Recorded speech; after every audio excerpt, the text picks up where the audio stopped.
अगर आप हवाई सफर करने की तैयारी कर रहे हैं तो आपकी जेब कुछ ज्यादा ही ढीली हो सकती है। खास तौर से इंडिगो में यात्रा के लिए आपको अपने मनपसंद सीट के लिए 2000 रुपए तक एक्स्ट्रा खर्च करने पड़ सकते हैं। जी हां, और ये चार्ज टिकट की कीमत के अलावा अलग वसूला जाएगा।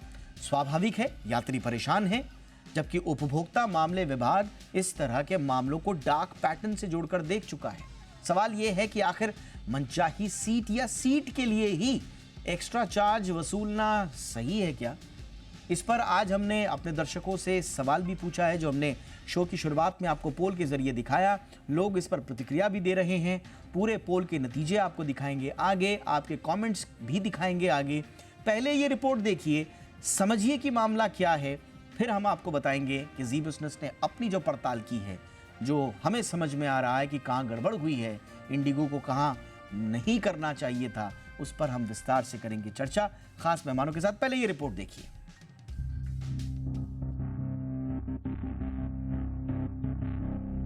देश में हवाई सफर लगातार महंगा होता जा रहा है। ऊपर से एयरलाइंस कंपनियां अब सीट के नाम पर भी मनमाना पैसा वसूलने लगी हैं। इंडिगो को बजट एयरलाइंस माना जाता है, लेकिन अब इंडिगो एयरलाइंस भी बजट के बाहर होती जा रही है। कंपनी के मुताबिक पसंदीदा सीट के लिए आपको ज्यादा कीमत चुकानी पड़ेगी। फ्लाइट में पैर रखकर आराम से बैठने वाली आगे की सीटों के लिए यात्रियों को 2000 रुपए तक एक्स्ट्रा खर्च करना पड़ेगा। ये चार्ज टिकट की कीमत के अलावा वसूला जाएगा। 232 सीटों वाले A321 विमान की अगली पंक्ति में खिड़की या गैलरी की सीट का चयन करने पर 2000 रुपए खर्च आएगा। वहीं आगे की मिडिल सीट के लिए यात्रियों को अब 1500 रुपए तक अतिरिक्त किराया देना पड़ेगा। यही नहीं, सेकेंड थर्ड रो की सीटों के लिए 400 रुपए लगेगा। आपको बता दें कि सरकारी तेल कंपनियों ने हवाई ईंधन के दामों में कटौती की थी। एविएशन टरबाइन फ्यूल यानी ATF की कीमतों में कमी को देखते हुए टिकट की दूरी के अनुसार 300 से लेकर 1000 रुपए तक ईंधन शुल्क में कटौती की गई थी। ऐसे में उम्मीद जताई जा रही थी कि इंडिगो के इस फैसले के बाद हवाई यात्रा सस्ती हो जाएगी, लेकिन नए चार्ज लगाकर कंपनी ने यात्रियों को एक बार फिर से बड़ा झटका दे दिया है। हालांकि अगर आप पसंदीदा सीट नहीं लेना चाहते तो हमेशा की तरह फ्री सीट का चयन कर सकते हैं। एयरपोर्ट पर चेक इन के समय आपको फ्री सीट दी जाएगी, लेकिन फ्री सीट में परेशानी यह है कि अगर आपके साथ कोई दोस्त या रिश्तेदार है तो उसे एक जगह सीट मिलने की उम्मीद बेहद कम होती है। ऐसे में लोगों के लिए पैसा देना मजबूरी बन जाता है। बता दें कि इंडिगो एयरलाइंस को मार्केट का बाहुबली माना जाता है, क्योंकि भारत में इसकी हिस्सेदारी 60% की है। इंडिगो के पास 320 से ज्यादा विमानों का बेड़ा है। अपने बेड़े के साथ इंडिगो रोजाना 1900 से ज्यादा फ्लाइट ऑपरेट करती है। ये एयरलाइन 81 डोमेस्टिक डेस्टिनेशन और 32 इंटरनेशनल डेस्टिनेशन को कवर करती है। इंडिगो के बाद अब दूसरी एयरलाइंस भी टिकट सिलेक्शन के नाम पर चार्ज वसूल सकती हैं, जिसका सीधा असर हवाई यात्रियों पर होगा। हालांकि इंडिगो के नए चार्ज को लेकर लोग सोशल मीडिया पर अपना गुस्सा जाहिर कर रहे हैं। लोगों का कहना है कि एयरलाइन जब टिकट के पैसे ले रही है तो सीट के नाम पर वसूली क्यों की जा रही है। ब्यूरो रिपोर्ट, जी मीडिया। खास मेहमान इस वक्त हमारे साथ जुड़ रहे हैं और साथ ही साथ मेरे सहयोगी अमरीश पांडे भी हमारे साथ जुड़ रहे हैं, और मेहमान हमारे साथ जुड़ रहे हैं गुरमुख सिंह बाबा जी, जो कि सेक्रेटरी जनरल हैं ATA यानी कि एयर ट्रैवलर्स एसोसिएशन। बहुत बहुत स्वागत है गुरमुख जी आपका हमारे शो पर। अमरीश, मैं सबसे पहले आपके पास आ रहा हूं, क्या इंडिगो ने इस बात की सफाई दी है कि उन्होंने ये कदम क्यों उठाया, और क्या ये माना जाएगा कि ये एक इन्फॉर्म डिसीजन लेने के लिए एक सहूलियत दे रहा है एक आम यात्री, एक आम ग्राहक को? देखिए, सबसे पहले आपने इंडिगो की बात करें तो इंडिगो से हम सवेरे से ये पूछ रहे हैं कि क्या आपने इस फैसले की कोई रिलीज, कोई घोषणा की है या सिर्फ वेबसाइट पर अपडेट किया, लेकिन अभी तक उनसे कोई आधिकारिक जानकारी नहीं मिल पाई है। लेकिन ये जरूर है कि इंडिगो ने अचानक बिना किसी पूर्व सूचना के अपनी वेबसाइट पर पुराने रेट्स की बजाय नए रेट्स अपडेट कर दिए हैं, जो कि एक इन्फॉर्म डिसीजन लेने के लिए ग्राहक के लिए एक बेहद असुविधाजनक तरीका है। क्योंकि आमतौर पर ग्राहक की प्रैक्टिस होती है, वो किसी ट्रैवल पोर्टल के जरिए टिकट बुक करता है या फिर किसी एजेंट के जरिए ट्रैवल बुक करता है, और जब भी हम टिकट खरीदते हैं तो हम टिकट का क्या दाम है वो देखते हैं, ना कि उसके आजू बाजू के जो टैक्सेस या फिर एक्स्ट्रा चार्जेस है वो देखते हैं। तो ये ग्राहक को एक इन्फॉर्म डिसीजन लेने के लिए बेहद गंभीर एक मसला है जरूर, क्योंकि अगर हम पुरानी शिकायतों को देखें जो कि NTH पे थी, कंज्यूमर अफेयर्स मंत्रालय के अधीन अभी ये शिकायतें रही, जिसपे कि एविएशन रेगुलेटर और एविएशन मंत्रालय के बीच उनकी डिस्कशन अभी भी जारी है। एक निर्देश जरूर दिया गया था एविएशन मंत्रालय की तरफ से उन एयरलाइंस को कि इस तरह की जो प्रैक्टिस है, जिसको कि डार्क पैटर्न या फिर अनफेयर ट्रेड प्रैक्टिस कहा जाता है, इसको रोकने की जरूरत है। लेकिन इस फैसले से साफ दिखता है कि इंडिगो, जो कि सबसे बड़ा प्लेयर है एविएशन मार्केट में, कम से कम डोमेस्टिक मार्केट में तो है ही, वो अपनी मनमानी लगातार जारी किए हुए है। डार्क पैटर्न तो कहीं नहीं रोके उन्होंने। हाँ, ये जरूर है कि उन्होंने चार्जेस भी बढ़ा दिए हैं। जिस डार्क पैटर्न को रोकने की बात कही जा रही थी, उसको रोकने की बजाय उसके चार्जेस बढ़ा दिए। तो कुल मिलाकर एक ट्रांसपेरेंट डिसीजन नहीं है और ग्राहक को असुविधा वैसी की वैसी बनी हुई है। दीपक, एब्सोल्युटली। और इसीलिए जी बिजनेस की जो आपने पड़ताल की है, उसमें एक एक करके सिलसिलेवार तरीके से जो हमारा ऑब्जर्वेशन है, और वो एक तरह से सवाल है जी बिजनेस के, जो अभी अमरीश ने कहा, नंबर 1, एयरलाइंस ने बिना किसी पूर्व सूचना के वेबसाइट पर अपडेट कर दिया। आपने ग्राहकों को बताने का कोई इकोसिस्टम नहीं बनाया, उस तक सही जानकारी पहुंचे। ठीक है, आपने अपनी वेबसाइट में डाल दिया गुपचुप तरीके से, लेकिन इस बात की क्या गारंटी है कि हर कोई आपकी वेबसाइट पर आकर चेक कर रहा है कि आपके अपडेट्स क्या है क्या नहीं, जबकि आपके टिकट्स तो तरह तरह के प्लेटफॉर्म से मिल रहे हैं। तो क्या आपने इन्फॉर्म डिसीजन लेने में सहूलियत दी? ये एक बड़ा सवाल। दूसरा, ग्राहक को ट्रांसपेरेंट तरीके से जानकारी नहीं दी गई, ऐसा प्रतीत होता है इंडिगो के इस कदम से। तीसरा, डार्क पैटर्न प्रैक्टिस की शिकायतें भी यही तो बयां करती हैं। जो उपभोक्ता मामले के मंत्रालय ने 13-14 डार्क पैटर्न्स की सूची बनाई है, बाकायदा सचिव महोदय ने प्रेजेंटेशन दिया था मीडिया के सामने, उसमें यह भी था, और ये लगभग डार्क पैटर्न की कैटेगरी में ही फॉल हो रहा है। तो आपने डार्क पैटर्न से बाहर आने की बजाय उल्टा चार्जेस बढ़ा दिए, और तो एक और आपने काम कर दिया जिससे ग्राहक परेशान है। तो सवाल उठना लाजमी है। सरकार स्पष्ट कर चुकी है कि ग्राहक को पूरी जानकारी नहीं देना अनफेयर ट्रेड प्रैक्टिसेस है। तो खुद सवाल आप पूछिए कि क्या आपने जानकारी दी, क्या हमारे ग्राहकों को जानकारी सही तरीके से मिली, या ये एक सीमित, बिल्कुल सीमित एक तरह का जानकारी देने का तरीका था। इसके अलावा कोई भी एडिशनल चार्ज किराए के साथ स्पष्ट बताकर आपको लेना चाहिए, ये नियम है। लेकिन क्या आपने ये जो अचानक से बढ़ाया है, इसके पीछे का पूरा कोई कारण बताया है? नहीं बताया। तो एक सवाल उठना लाजमी है। इसके अलावा इन तरीकों के खिलाफ सिर्फ उपभोक्ता मामलों के मंत्रालय ही नहीं, बल्कि सिविल एविएशन मिनिस्ट्री जो है वो भी निर्देश दे चुका है कि इस तरह के आपको कदम नहीं उठाने चाहिए। इस तरह की पहले की ताकीद है, पहले के निर्देश हैं, लेकिन शायद ऐसा लगता है, प्रतीत होता है कि उन निर्देशों की अनदेखी हुई। और सबसे बड़ी बात यह है कि आपके टिकट के दाम कुछ और दिखते हैं प्लेटफॉर्म्स पर, जब तक आप उसको फाइनल बुक करते हैं तो दाम कुछ और होते हैं। ये जो छुप छुप के इधर उधर से जुड़ कर ये जो टिकट के दाम अंत में बढ़ जाते हैं, उससे तो एक आम यात्री परेशान होगा ही। 4000 का टिकट दिख रहा है, बुक करते उसको 6, 6.5, 7,000 लग जाते हैं। तो ये क्या ग्राहकों के साथ धोखा नहीं है? ये है हमारा अंतिम सवाल कि क्या ये ग्राहक के साथ धोखा नहीं है? और यही सवाल हमने अपनी जनता से भी पूछा है, और यही सवाल लेकर मैं जा रहा हूं गुरमुख जी के पास। गुरमुख जी, पूरा मामला आपके पास, आप एक बड़ी जिम्मेदार संस्था को रिप्रेजेंट कर रहे हैं यहां पर। सर, आपको प्रथम दृष्टया क्या लग रहा है, क्या ये ग्राहक के साथ धोखा नहीं है? सर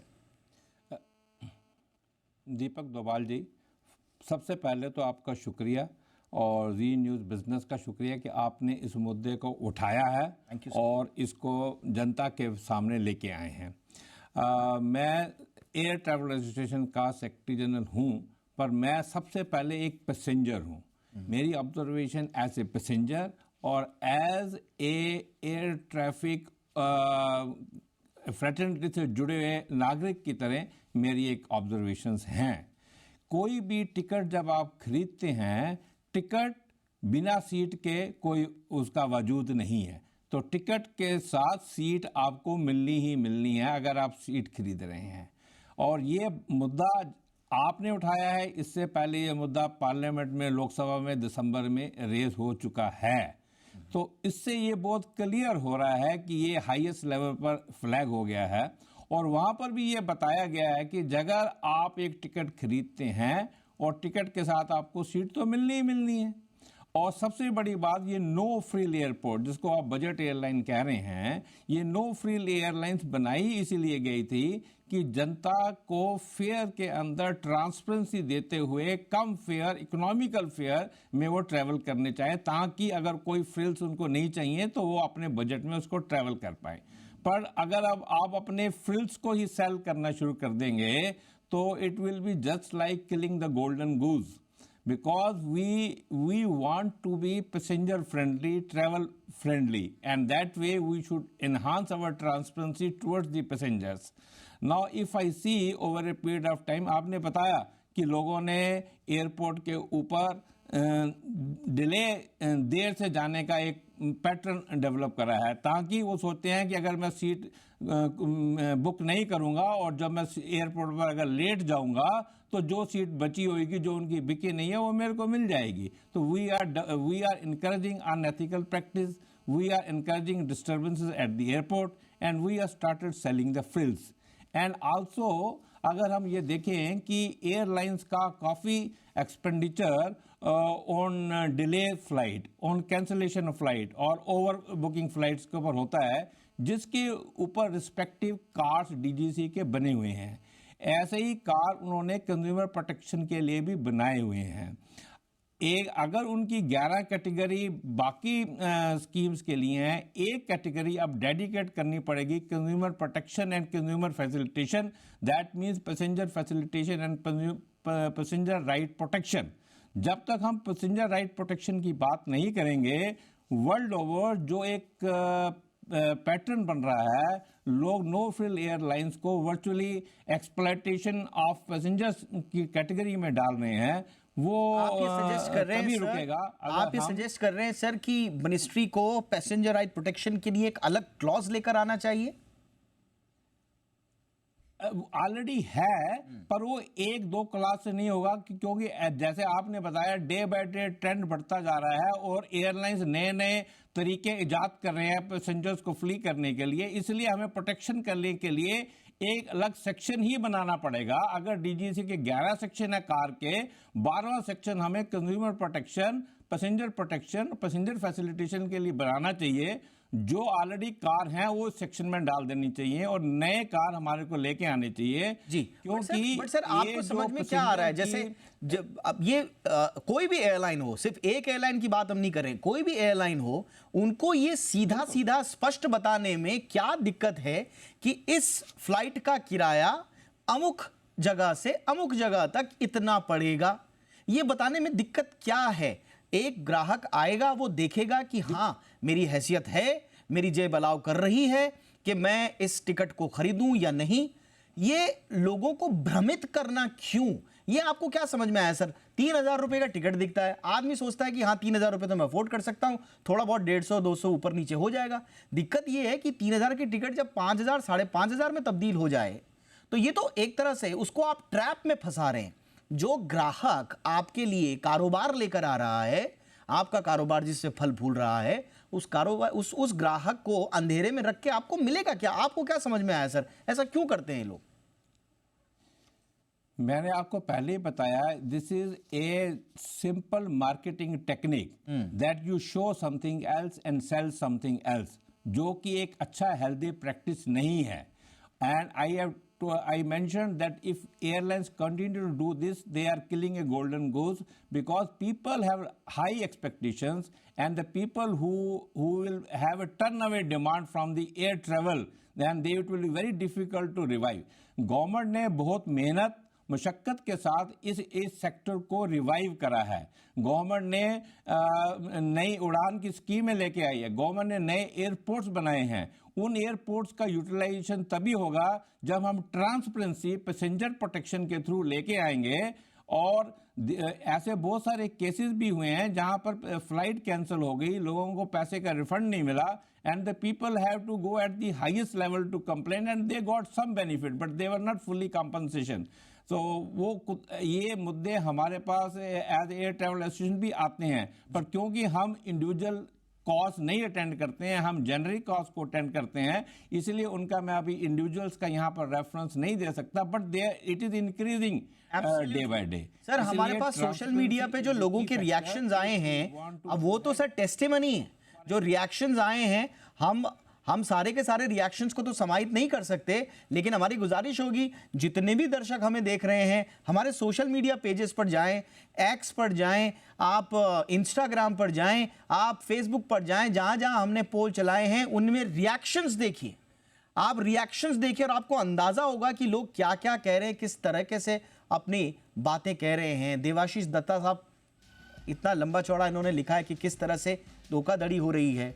ये अनफेयर ट्रेड प्रैक्टिसेस में क्या आता है, अब ये सरकार को तय करना है, और क्या वाकई में ग्राहकों के साथ ये जो नाइंसाफ़ी हो रही है उसके लिए अब क्या सरकार कोई हस्तक्षेप कर सकती है। रिएक्शंस लोगों के आपके सामने हैं, एक रिएक्शन नहीं है हमारे पास, जैसे हमने कहा कि कई सारे रिएक्शंस हैं। लोग कह रहे हैं कि भाई हम खड़े होके चले जाए क्या, अगर आप सीट नहीं दे रहे हैं तो।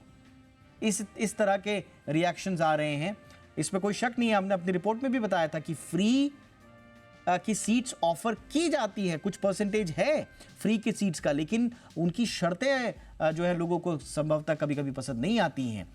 2 लोगों को अगर आपको करना है, 2 लोगों को ऑटोमेटिकली अगर आप सीट सिलेक्शन वाला स्किप कर देंगे तो रैंडमली सीट मिल जाएगी, साथ में मिलेगी नहीं मिलेगी, यू नेवर नो।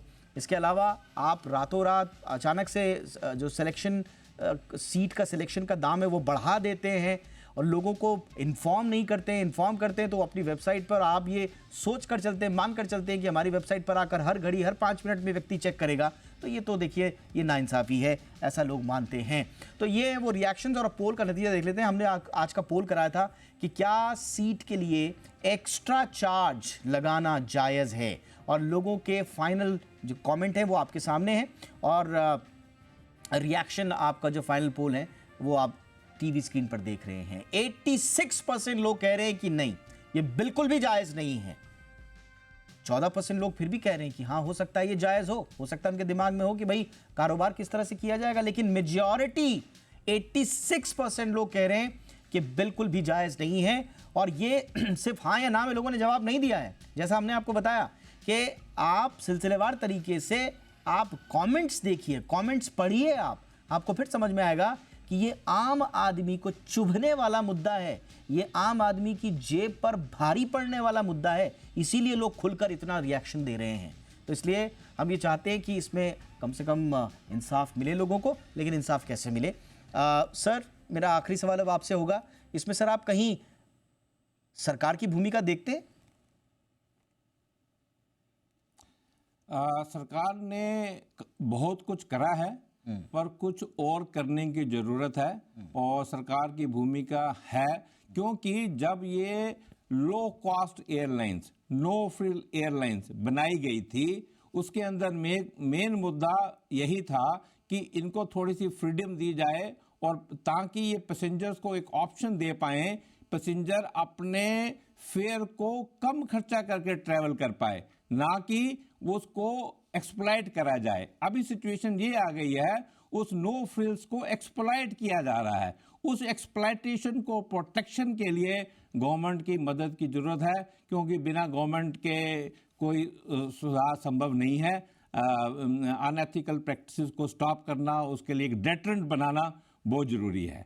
और गवर्नमेंट के जितने भी कार्यक्रम, नए एयरपोर्ट्स बनाना, नए रूट्स बनाना और टूरिज्म और एविएशन को प्रमोट करना, वो सब पर नेगेटिव इम्पैक्ट पड़ेगा अगर हम इस टाइप की प्रैक्टिसेस को और एविएशन में ट्रैवलर्स को डिस्करेजमेंट को नहीं रोक पाएंगे। तो इसलिए यस, गवर्नमेंट की जरूरत है, इंटरवेंशन की जरूरत है, कंट्रोल की जरूरत नहीं है, एक गाइडेंस, एक प्रोटेक्शन की जरूरत जरूर है। एब्सोल्युटली सर, ये तो देखिए इंडस्ट्री खुद कहती है कि हमें डंडे की आवश्यकता नहीं है, और कोई भी इंडस्ट्री नहीं चाहेगी कि सरकार का 24 घंटे उसके ऊपर डंडा रहे, लेकिन आप माहौल ऐसा बना दीजिए ना कि आपको बोलने की आवश्यकता ही ना पड़े। आप माहौल ऐसा बनाइए कि यात्री जो हैं वो सरकार से ये गुजारिश ना करें कि आप आकर मोर्चा संभालिए, हमको तो कोई कुछ मान नहीं रहा है, एक यात्री को कोई कुछ मान नहीं रहा है, एक यात्री को पूछ नहीं रहा है, मनमानी चल रही है, तो फिर सरकार के इंटरवेंशन की जरूरत होगी ही नहीं। ये तो आपके ऊपर है, लेकिन अगर आप हदों को पार करेंगे तो स्वाभाविक रूप से यात्रियों का गुस्सा जिस तरह से हमारे कमेंट्स में फूट रहा है वो फूटेगा और जवाब फिर अंततोगत्वा देना पड़ेगा आपको ही। शुक्रिया सर, आपने वक्त निकाला हमारे लिए, हमारे दर्शकों के लिए। जी सर, कुछ कहना चाह रहे हैं? मैं ये कह रहा था, एक रिसेंट एग्जांपल देखिए, अभी लास्ट ईयर एयरपोर्ट्स के ऊपर कंजेशन की प्रॉब्लम हुई थी। मंत्री जी सीधा एयरपोर्ट पर एक विजिट करने से ही इम्पैक्ट हो गया, सब कुछ सुधार होना शुरू हो गया, रिवर्सल स्टार्ट हो गई। इसलिए खाली एक बस इशारा करने की जरूरत है गवर्नमेंट की, everything will improve. Thank you. बिल्कुल sir, thank you so much sir, बहुत इंपॉर्टेंट सजेशंस आपने दिए और हमारे दर्शक जो बात सुनना चाह रहे थे, जो बात एक गाइडेंस के तौर पर आपसे सुनना चाह रहे थे, वो आपने दिया। थैंक यू सो मच वक्त निकालने के लिए आपका। तो ये थी आज की हमारी कवर स्टोरी और हम उम्मीद करते हैं कि एक आम पैसेंजर को उसका हक मिले। और हक सिंपल है, जो रेट उसने देखा है, जिस भी प्लेटफॉर्म पर देखा है, वही उसी रेट पर आखिरकार उसे वो टिकट मिले। उसे ऐसा ना लगे कि रेट देखा कुछ और था और करते करते रेट कुछ और देना पड़ रहा है, उसे ठगा हुआ सा महसूस हो, उसे छलावा सा महसूस हो, उसे ऐसा लगे कि क्या हो गया मेरे साथ, ये तो धोखा हो गया। ये ऐसी बेचारगी की स्थिति में कंज्यूमर नहीं आना चाहिए, क्योंकि वो ये डिजर्व नहीं करता। शुक्रिया बहुत बहुत एक बार फिर, और आज की हमारी कवर स्टोरी यही थी।